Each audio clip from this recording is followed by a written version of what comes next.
Hello दोस्तों, स्वागत है आप सभी लोगों का इंडियन फ्लाइंग के इस वक्त की बड़ी अपडेट में। आज के इस वीडियो में आप सभी लोग के द्वारा पूछे गए सभी सवालों के बारे में बात करने वाले हैं। कई सारे लोग यहां पर कमेंट्स बॉक्स में सवाल पूछ रहे थे, तो आज के इस वीडियो में उन सभी सवालों के ऊपर बात करने वाले हैं। सबसे पहला सवाल ले लेते हैं जो कि यहाँ पर पूछ रहे हैं। इनका नाम है राज कुकिंग। इनका सवाल है, रिस्क वाले देश कौन कौन से हैं भाई। राज कुकिंग जी, इसको लेकर हमने पहले भी बताया हुआ है रिस्क वाले देश कौन कौन से हैं। 9 दिसंबर को भारत सरकार ने रिस्क वाले देश की नई लिस्ट अपडेट करी थी, जो कि आपको स्क्रीन के ऊपर दिख रहा है। यदि आप इन सभी देशों से ट्रैवल करके आते हैं भारत में, तो भारत में आने के बाद आपका कंपलसरी कोरोना वायरस का टेस्ट किया जाएगा। राज कुकिंग जी, ये आपके सवाल का जवाब है। रिस्क वाले देशों की संख्या ये सारे देश हैं जिनको रिस्क की कैटेगरी में भारत सरकार ने रखा हुआ है।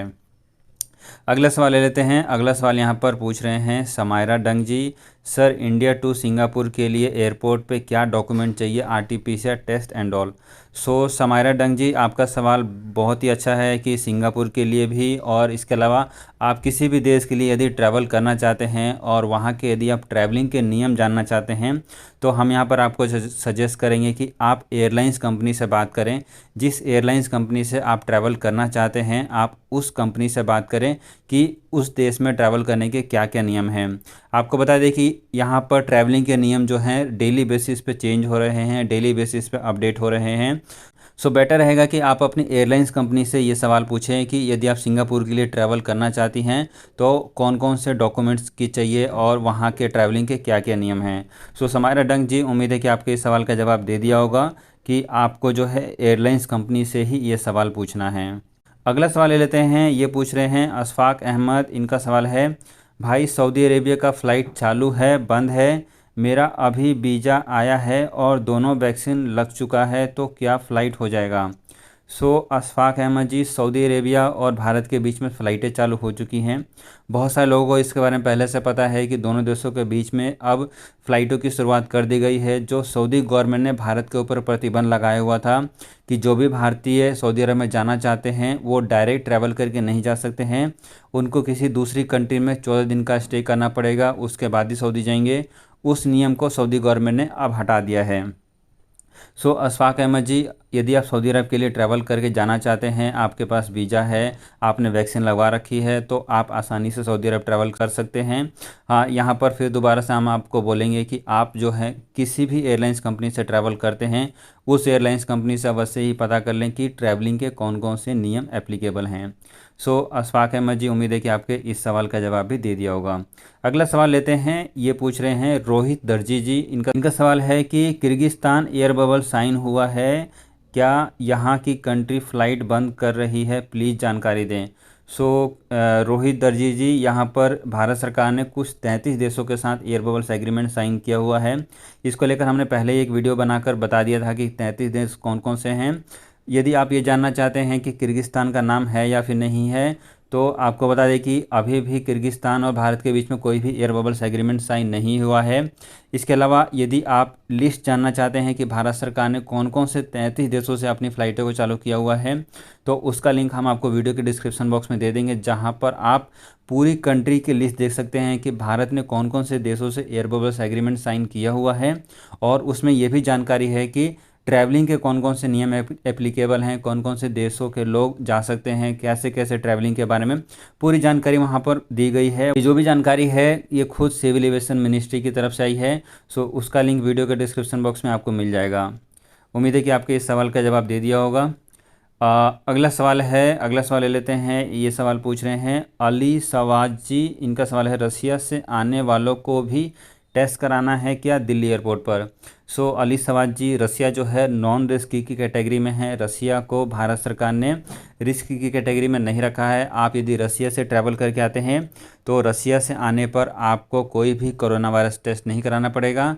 हाँ, लेकिन आपको ट्रैवलिंग से पहले कोरोना वायरस का एक नेगेटिव रिपोर्ट लेना है और आपको अपना डिक्लेरेशन न्यू दिल्ली एयरपोर्ट की वेबसाइट पर जाकर करना पड़ेगा। इसके अलावा दिल्ली एयरपोर्ट पर आने के बाद आपका दोबारा से कोरोना वायरस का टेस्ट नहीं होगा। अगला सवाल लेते हैं। ये पूछ रहे हैं अहमद आजी। इनका है, भाई अबू धाबी से इंडिया हैदराबाद एयरपोर्ट उतरने के बाद वहाँ पर पीसीआर टेस्ट कराना पड़ता है। अहमद जी, अभी जैसा मैंने पिछले कमेंट्स में बताया था कि हैदराबाद एयरपोर्ट पर यदि आप आते हैं और अबू धाबी से ट्रैवल करते हैं तो कोई भी पीसीआर टेस्ट नहीं कराना पड़ेगा, क्योंकि अबू धाबी को यानी कि यूएई को भारत सरकार ने रिस्क की कैटेगरी में नहीं रखा है। रिस्क की कैटेगरी के देश कौन कौन से हैं? ये सारे देश जो हैं रिस्क की कैटेगरी में आते हैं। इन सभी देशों से आने वाले लोगों को ही कोरोना वायरस का टेस्ट कराना पड़ेगा। इसके अलावा यदि आप किसी और देश से आते हैं तो कोई भी कोरोना वायरस का टेस्ट कराने ज़रूरी नहीं है। हम अहमद जी, आपके इस सवाल का जवाब मिल गया होगा कि हैदराबाद एयरपोर्ट पर आने के बाद आपको कोई भी कोरोना वायरस टेस्ट कराना ज़रूरी नहीं है। अगला सवाल ले लेते हैं। ये सवाल पूछ रहे हैं अनिल सखारे जी। इनका सवाल है, सर मुंबई एयरपोर्ट का भी बताओ। अनिल सखारे जी, मुंबई एयरपोर्ट को लेकर हमने पहले भी कई बार जानकारी दी हुई है। यदि आप मुंबई एयरपोर्ट से जुड़ा हुआ स्पेसिफिक वीडियो देखना चाहते हैं तो वीडियो सेक्शन में जाकर आप देख सकते हैं, जहां पर मुंबई एयरपोर्ट को लेकर पूरी डिटेल में जानकारी दी गई है कि बीएमसी की तरफ से कैसे होम क्वारंटीन एप्लीकेबल किया गया है। रिस्क वाले देशों से जो लोग आते हैं उनको होम क्वारंटीन में रखा जा रहा है, और बीएमसी कैसे उसकी जो है कॉल कर रही है, विजिट भी कर रही है। उसके ऊपर पूरी आपको डिटेल जानकारी मिल जाएगी। हम कोशिश करेंगे कि उसका जो वीडियो का लिंक है वो आपको आई के बटन पर भी दे दें, ताकि आप वहां से क्लिक करके देख सकें। कुल मिलाकर मुंबई एयरपोर्ट पर ट्रैवल करना बिल्कुल आसान है। भारत सरकार ने जो रिस्क और नॉन रिस्क की कैटेगरी जो बना रखी है उसी के अनुसार मुंबई एयरपोर्ट पर भी नियम एप्लीकेबल हैं। कोई भी ट्रैवल करना कोई भी मुश्किल नहीं है, आप आसानी से मुंबई एयरपोर्ट पर ट्रैवल कर सकते हैं। अगला सवाल ले लेते हैं। ये जो सवाल पूछ रहे हैं अब्दुल सलाम अंसारी जी, इनका सवाल है इंडिया से सऊदी अरेबिया के लिए एयर बबल फ़्लाइट कब से चालू होगा। इनका जो कई बार सवाल इन्होंने पूछ लिया है, इंडिया टू सऊदी अरेबिया कब से चालू होगा, आपको कमेंट बॉक्स में भी हमने आई थिंक जवाब दिया था।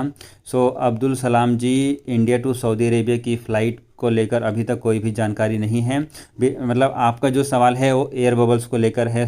India to Saudi Arabia air bubbles को लेकर भारत के civil aviation minister Jyotiraditya Scindia ने लोकसभा में ये जरूर बताया था कि भारत सरकार बातचीत कर रही है, जो कि एक हफ्ते पुरानी न्यूज़ है। उसके बाद क्या इसमें प्रोग्रेस है, क्या भारत सरकार ने बात की है, नहीं की है, सऊदी अरब से क्या जवाब मिला है, इसको लेकर अभी तक कोई भी अपडेट नहीं आया है। जो भी अपडेट आएगी हम आपको वीडियो के माध्यम से बता देंगे। फिलहाल के लिए भारत और सऊदी अरेबिया के बीच में फ़्लाइटें चालू हैं, लेकिन एयर बबल्स एग्रीमेंट साइन नहीं हुआ है, जिस कारण से सऊदी एयरलाइंस ने अभी तक भारत से अपनी फ़्लाइटों को चालू नहीं किया हुआ है। लेकिन आप सऊदी अरेबिया ट्रैवल कर सकते हैं, आप बाया यूएई जा सकते हैं, किसी भी देश से होकर आप सऊदी अरब ट्रैवल कर सकते हैं। इसके अलावा एयर इंडिया की भी कई सारी फ़्लाइटें जो हैं सऊदी अरब के लिए ऑपरेट हो रही है। अब्दुल सलेम जी, सऊदी अरब से जुड़ी हुई कोई भी अपडेट आएगी हम आपको अवश्य ही वीडियो के माध्यम से बता देंगे। अगला और आखिरी सवाल ले लेते हैं। ये पूछ रहे हैं रेखा जी, इनका सवाल है, सर डोमेस्टिक फ़्लाइट में ट्रैवल करने से के आरटीपीसीआर टेस्ट कराना ज़रूरी है क्या। रेखा जी, डोमेस्टिक फ़्लाइट्स में आरटीपीसीआर टेस्ट को कंपलसरी नहीं रखा गया है, लेकिन क्या होता है कि स्टेट वाइज जो है ना कई बार नियम बदल जाते हैं। कई सारे स्टेट्स जो हैं अपने नियम बदल देते हैं, बोलते हैं कि आज से यदि कोई भी पैसेंजर यदि ट्रैवल करेगा तो उसको आरटीपीसीआर टेस्ट कराना ज़रूरी रहेगा। ऐसे तरीके के कई सारे अपडेट आते रहते हैं। कुछ दिन पहले महाराष्ट्र की गवर्नमेंट ने भी ऐसा नियम लागू किया था। उत्तर प्रदेश से भी ऐसी खबरें सामने आई थी। लेकिन कुल मिलाकर आरटीपीसीआर टेस्ट कराना कंपलसरी नहीं है। आप जो हैं वैक्सीन का अपना सर्टिफिकेट ले सकते हैं, वैक्सीन सर्टिफिकेट दिखाकर ट्रैवल कर सकते हैं। डोमेस्टिक फ़्लाइट में आरटीपीसीआर टेस्ट को अभी तक मैंडेटरी नहीं रखा गया है। रेखा जी, उम्मीद है कि आपके इस सवाल का जवाब मिल गया होगा। फ्रेंड्स, ये सारे सवाल आ रहे थे जो लगातार बहुत सारे लोग पूछ रहे थे। इस वीडियो में हमने कोशिश करा है कि कॉमन सवाल लिया जाए जो कि मैक्सिमम लोग पूछ रहे थे। इसके अलावा यदि आपको कोई स्पेसिफिक सवाल है जो रह गया है, जो हमने इस वीडियो में नहीं लिया है, वीडियो के नीचे कमेंट्स कर सकते हैं। कोशिश करेंगे कि आपका उस सवाल का जवाब भी हम कमेंट्स के माध्यम से दे सकें।